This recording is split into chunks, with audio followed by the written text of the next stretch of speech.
Assalamualaikum warahmatullahi wabarakatuh. Halo, perkenalkan, nama saya Nunung Cipta Deni. Saya adalah salah satu dosen di Prodi Gizi Fakultas Kedokteran dan Kesehatan Universitas Muhammadiyah Jakarta. Di Prodi Gizi FKK UMJ, saya mengampu mata kuliah Biokimia Gizi, Metabolisme Zat Gizi Makro, Metabolisme Zat Gizi Mikro, Gizi Olahraga, Nutrasetikal, dan Nutrigenomik. Selain itu, saya juga sebagai tim teaching pada mata kuliah biologi, penilaian status gizi, survei konsumsi pangan, gizi dalam daur kehidupan, dietetik penyakit tidak menular, formulasi makanan, dan metodologi penelitian gizi. Dari beberapa mata kuliah yang saya ambil tersebut, berikut ini akan saya paparkan mengenai mata kuliah biokimia gizi.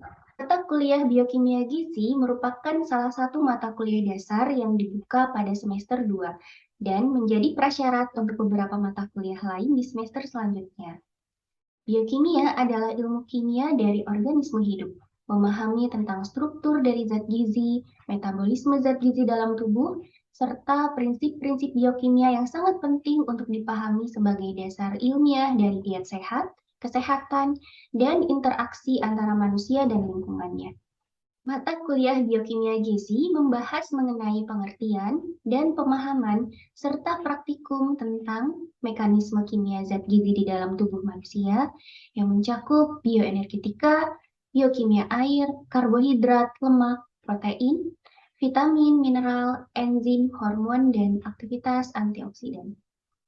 Capaian pembelajaran pada mata kuliah biokimia gizi adalah: pertama, memahami konsep biokimia cairan tubuh; yang kedua, memahami konsep biokimia zat gizi makro yang meliputi bioenergetika, biokimia karbohidrat, protein, dan lemak; yang ketiga, memahami konsep biokimia zat gizi mikro yang meliputi vitamin larut lemak, vitamin larut air, mineral makro, dan mineral mikro.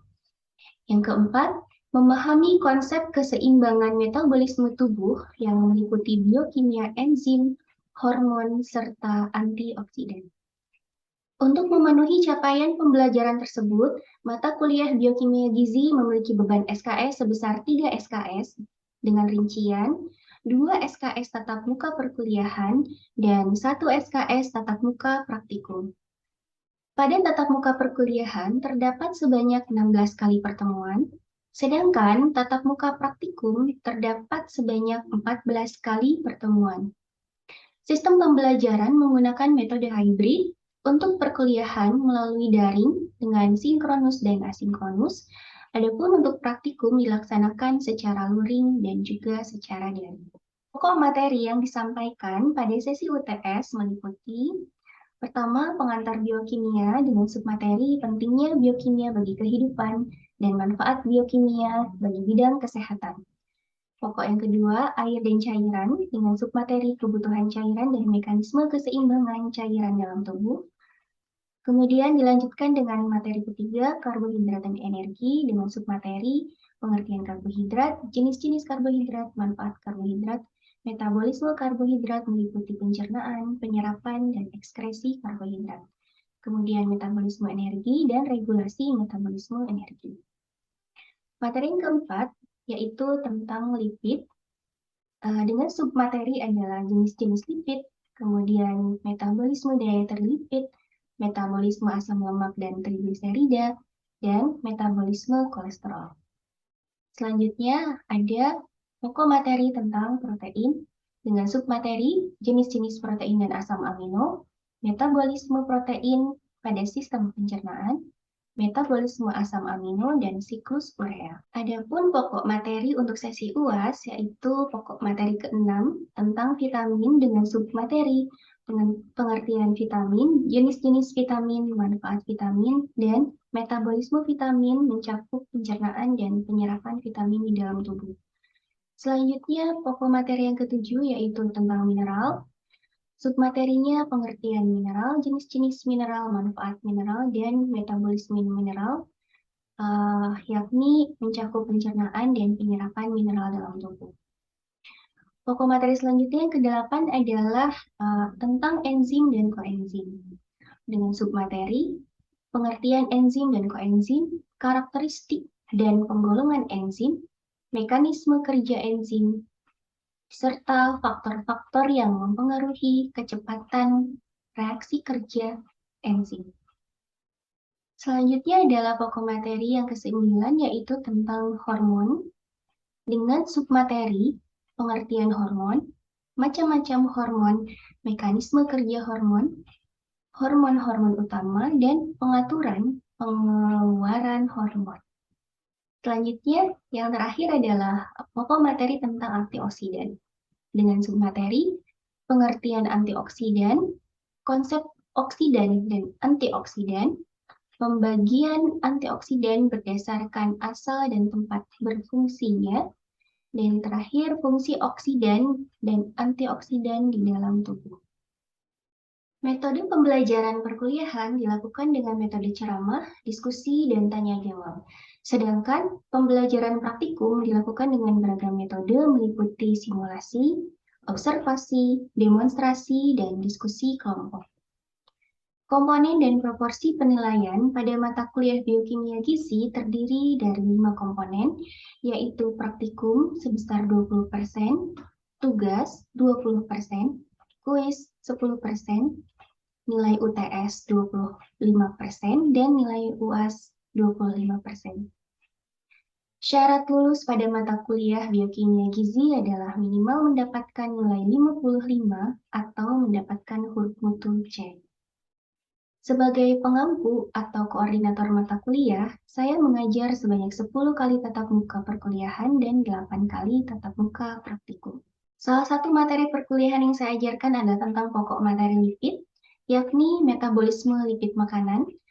Pada pertemuan ini, subcapaian pembelajaran mata kuliah yang diharapkan adalah mahasiswa mampu menyimpulkan pengertian lipid, jenis-jenis lipid, struktur lipid, dan proses pencernaan lipid makanan yang masuk ke dalam tubuh manusia hingga diserap oleh sistem pencernaan.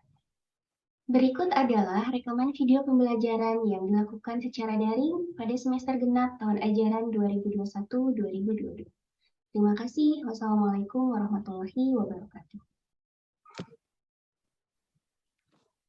Ya, kita mulai ya. Bismillahirrahmanirrahim. Assalamualaikum warahmatullahi wabarakatuh. Waalaikumsalam warahmatullahi wabarakatuh. Baik, siang ini materi tentang untuk perkuliahan biokimia ya akan membahas mengenai metabolisme lipid makanan. Jadi bagaimana lipid yang kita makan dari sumber-sumber makanan tersebut gitu ya akan dimetabolisme di dalam tubuh. Ya, lipid adalah kelompok heterogen dari molekul organik yang tidak larut dalam air ya. Dia sifatnya hidrofobik ya, tidak larut dalam air. Lipid adalah salah satu sumber energi utama bagi tubuh karena 1 gram lipid ini atau lemak menghasilkan 9 kalori ya. Kalau karbohidrat dan protein 1 gramnya menghasilkan 4 kalori. Jadi memang lipid ini menyumbang sangat besar ya untuk kalori sebagai energi. Ketidakseimbangan metabolisme lipid dapat menyebabkan beberapa masalah klinis seperti aterosklerosis dan obesitas. Jadi memang di dalam tubuh itu harus selalu terjadi keseimbangan ya, homeostatis agar kita tetap sehat, seimbang gitu ya. Nah, kalau misalkan tidak seimbang, maka akan menyebabkan beberapa masalah ya.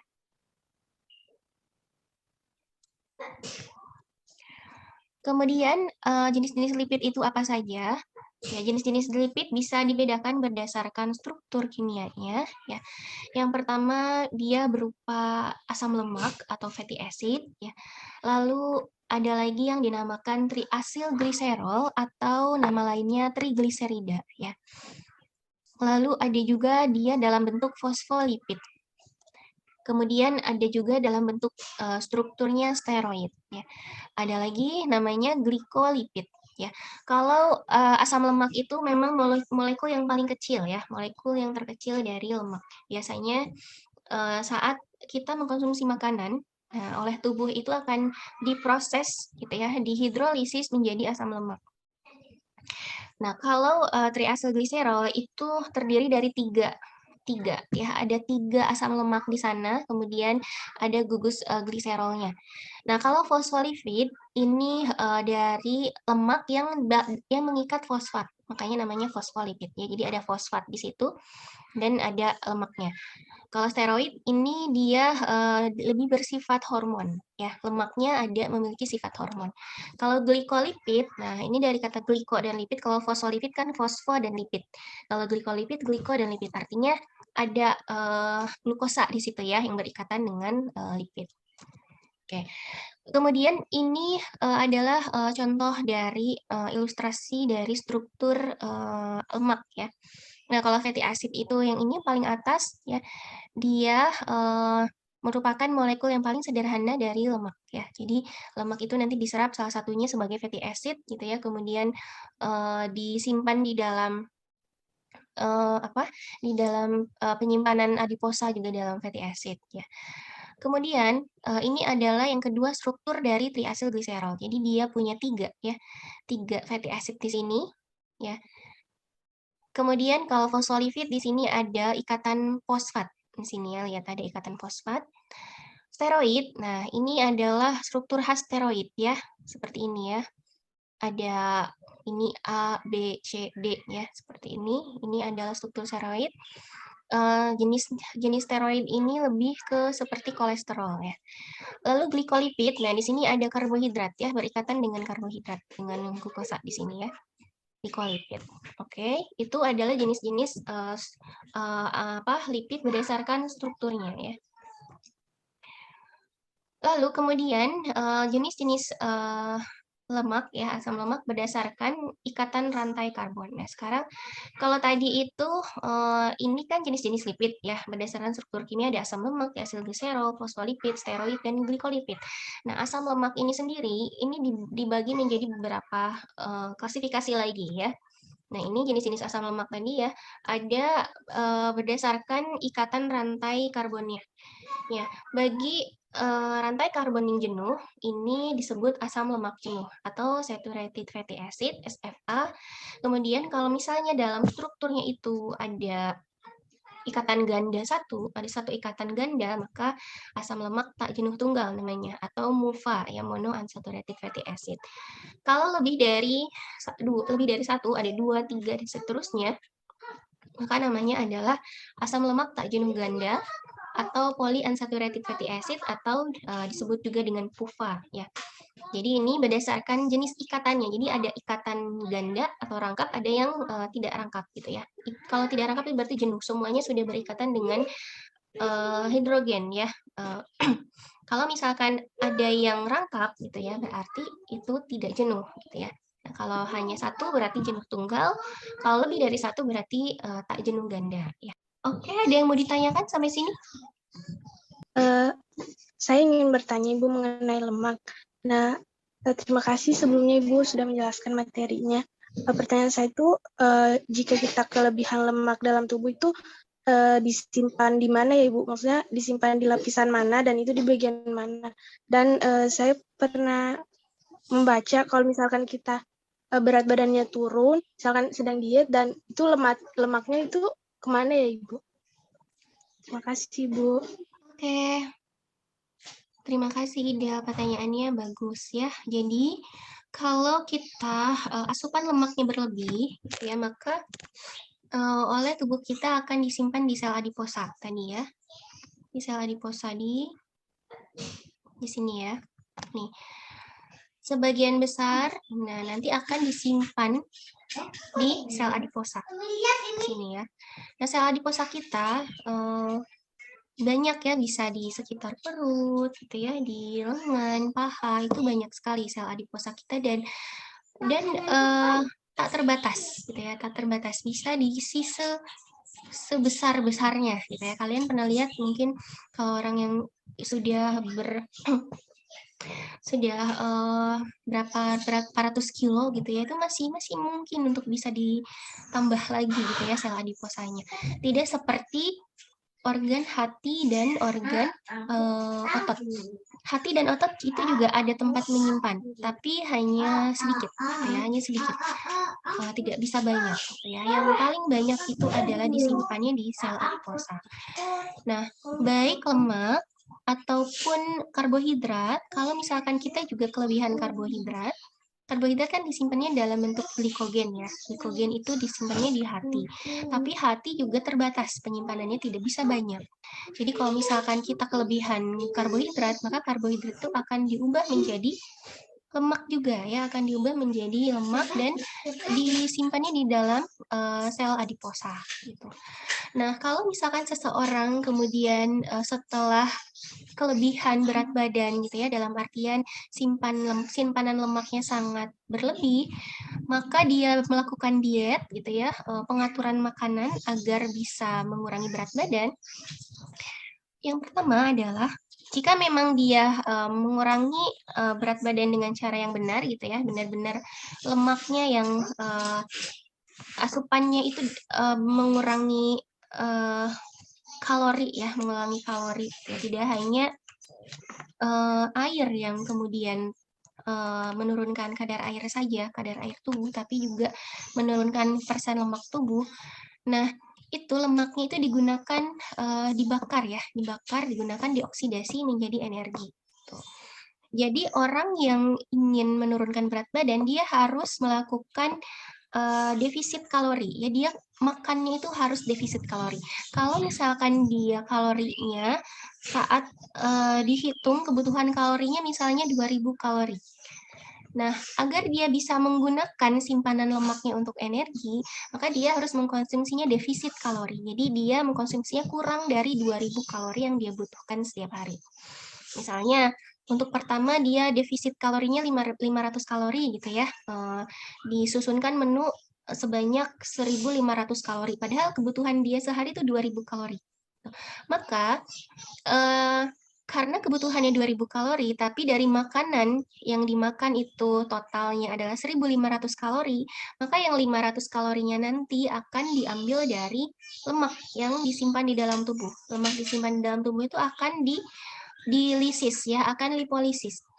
Dan kemudian diolah menjadi energi. Seperti itu ya. Nah, itu harus tidak bisa dengan instan ya. Nggak bisa seminggu langsung turun 4 kilo gitu ya. Itu di luar teori gitu. Walaupun memang ada misalkan, tapi itu menjadi bukan hal yang normal. Yang normal adalah seminggu mungkin 1 sampai 2 kilo maksimal ya turunnya. Gitu ya. Biasanya sih hanya sekilo gitu ya. Kalau 2 kilo itu mungkin dibarengi dengan aktivitas fisik yang berat gitu ya. Olahraga seperti itu mungkin bisa sampai 2 kilo, tapi secara normalnya seminggu itu biasanya hanya 1 kilo maksimal gitu ya, normalnya gitu.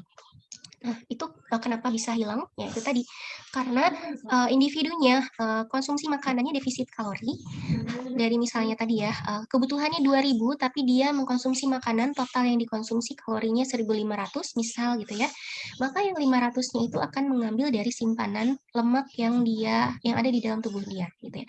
Lemaknya akan dilipolisis gitu ya, tadi menjadi gluconeogenesis gitu ya, seperti itu ya, atau oksidasi lemak gitu ya menjadi badan keton, itu juga bisa.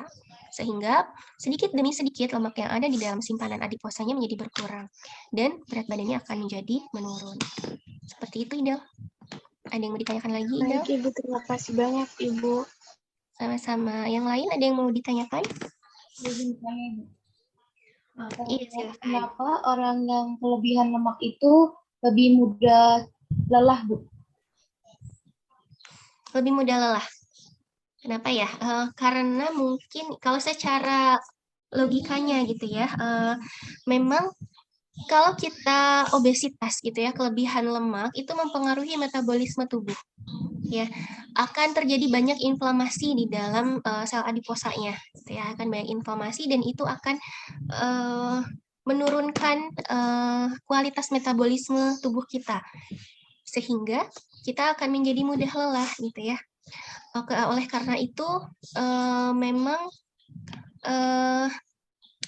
selain itu juga karena berat badannya mungkin menjadi lebih besar gitu ya, sehingga effort dia untuk melakukan satu hal dibandingkan dengan saat masih kurus gitu ya, itu menjadi lebih perlu effort yang lebih besar lagi gitu ya, sehingga dia menjadi lebih mudah lelah gitu ya.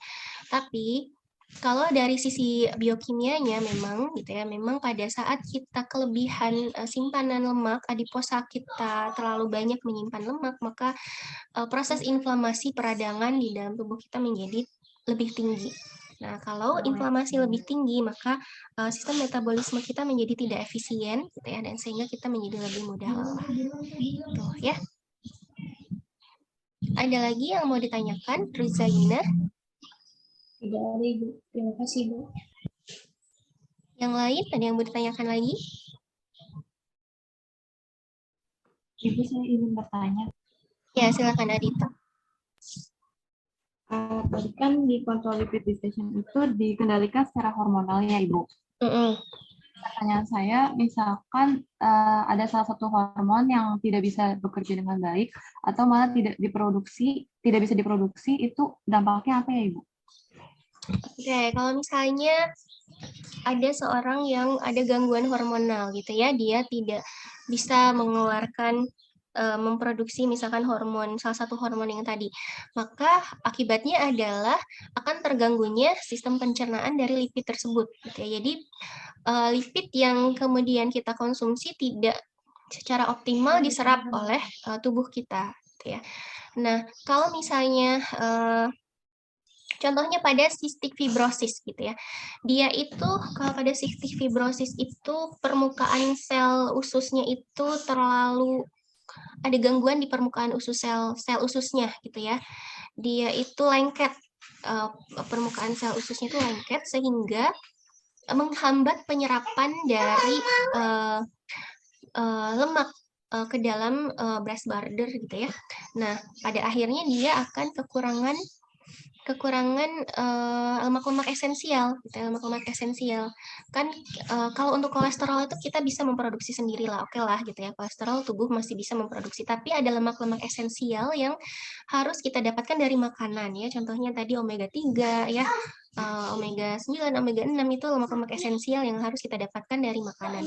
Nah, kalau misalkan terganggu proses pencernaannya karena tadi misalnya sistem hormonalnya terganggu atau dia memiliki penyakit cystic fibrosis, maka ya akan terjadi defisiensi asam lemak esensial, akan mengganggu ini kalau kekurangan pada akhirnya akan kekurangan omega 3 ya, omega 6, dan itu akan berpengaruh ke dalam saraf ya, saraf-saraf. Karena omega 3, omega 6, omega 9 itu adalah seperti dia menjaga dinding sel saraf itu tetap kokoh, tetap ajak gitu ya, tidak rusak gitu. Nah, kalau misalnya kita kekurangan asam lemak esensial tersebut, maka sel saraf juga akan terganggu gitu ya, akan terganggu dan nanti akan berakibatnya pada gangguan saraf ya, gangguan saraf dan kecerdasan seperti itu. Itu Adita. Baik, Ibu, terima kasih. Oke, ada lagi yang mau ditanyakan?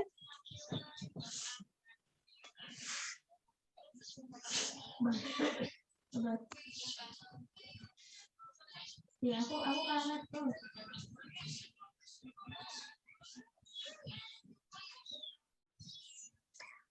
Oke, sudah cukup. Tidak ada lagi yang ditanyakan. Jadi mohon semuanya nanti ya bisa dibaca lagi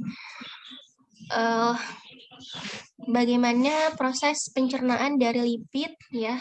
Tadi ya, proses pencernaannya bagaimana dari mulai kita makan kunyah di dalam mulut, kemudian masuk ke lambung seperti apa, kemudian masuk ke dalam usus halus seperti apa, regulasi hormon yang terjadi di usus halus untuk kemudian mempengaruhi pankreas seperti apa gitu ya. Setelah itu diserap menjadi kilomikron dan kemudian diedarkan ke seluruh tubuhnya seperti apa. Itu ya. Oke, kalau misalkan tidak ada lagi yang mau ditanyakan, berarti kita bisa mengakhiri pertemuan kita siang hari ini ya. Nanti kita ketemu lagi di bagian 2 ya, biokimia lipid minggu depan sebelum kita akan UTS dan libur lebaran ya. Oke. Baik, terima kasih atas kehadiran kalian semua. Jangan lupa isi absennya ya. Silahkan ditutup dulu dengan membaca surat Al-Asr dan doa penutup majelis. Kalau dia lihat di KTI-nya ada nggak yang agak berubah gitu? Iya, rada ini ke biru-biruan ya sebelah bawahnya. Di kira-kira Sedikit di aja. warna yang mana? Warna yang ini. Oke. Di bawahnya itu kan ada perubahan ya? Iya. Itu masuknya kemana?